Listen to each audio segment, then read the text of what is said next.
स्वाभाविक सी बात है, आज हम जिस काम में गलती कर देते हैं, हमसे पीछे आने वाला व्यक्ति उस गलती को नहीं दोहराएगा।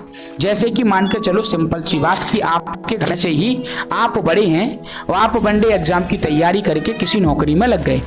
नौकरी में लगने के बाद आपका सपना बड़ा हुआ, आपने कहा मुझे तो यूपीएससी करना है या फिर पीएससी देना है और मुझे आईएएस आईपीएस बनना है।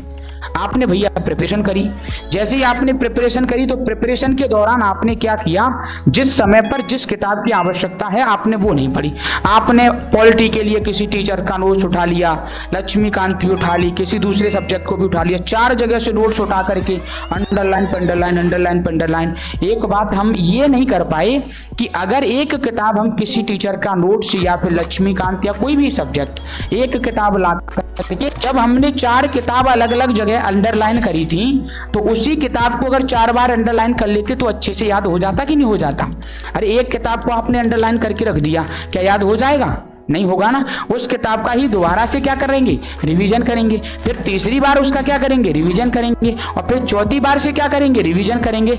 जिस दिन आपने किसी भी किताब को 5 बार अपनी आंखों के सामने से गुजार दिया ना, मैं गारंटी देता हूं आपको चैप्टर अच्छे से याद हो जाएगा, भले वो चैप्टर आपको समझ में ना आया हो। बात समझ लो, बस वो हमारी आंखों से 5 बार गुजरना चाहिए। और जैसे ही 5 बार वो चैप्टर हमारे आंखों से ईमानदारी से गुजर गया है तो आप देखेंगे आपको खुद ब खुद वो सवाल या फिर वो टॉपिक बनने लगेगा।